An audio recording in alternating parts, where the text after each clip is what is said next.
Саламатсыздар ма, бірінші сынып оқушылары? Ана тілінен 93 сабақты орындайық. 93 сабақ заттың санын білдіретін сөздер. Бірінші жаттығу мәтінді түсініп оқы. Қанша аң? Ормандағы аңдар жүгіруден жарыс өткізді.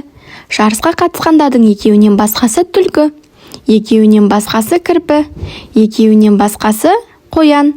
Жарысқа қанша аң қатысты? Енді мәтінге мұқият қараймыз. Екеуінен басқасы түлкі, яғни қоян мен кірпі екеуі болады екен, қоян мен кірпіден басқасы түлкі. Келесі, екеуінен басқасы кірпі, түлкі мен қояннан басқасы кірпі. Ең соңғысы екеуінен басқасы қоян, түлкі мен кірпіден басқасы қоян екен. Сонымен жарысқа 3 аң қатысыпты. Жарайсыңдар балалар, келесі сұрақтарға жауап берейік. Ормандағы аңдар қандай жарыс өткізді? Олар жүгіруден жарыс өткізді, яғни спорттық жарыс өткізді. Жарысқа тағы қандай аңдар қатысты деп ойлайсың дейді. Жарысқа әртүрлі аңдар қатысуы мүмкін.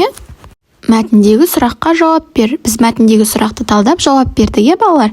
Бұл мәтін ертегі ме, әлде әңгіме ме?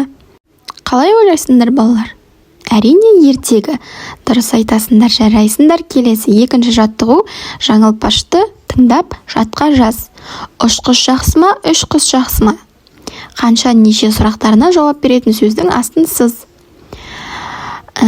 Үш деген бұл жерде бізде қанша, неше деген сұраққа жауап береді. Соның астын сызып қаламмен дәптерлеріңе асықпай көшіріп жазыңдар, жақсы ма? Келесі, берілген сөздердің соңына кім, не сұрақтарына жауап беретін сөздер тауып жаз. 6, 7, 8, 10, 5 деген сан есімдер беріпті бізге. Енді қараңдар, 6 қалам, не деген сұраққа жауап береді? Қалам, не? 7 қыз. Ал бұл кім деген сұраққа жауап береді? Адамдардың аттары кім деген сұраққа жауап береді екен. 8 дәптер. Не деген сұраққа жауап береді? 10 бала, кім? 5 кітап.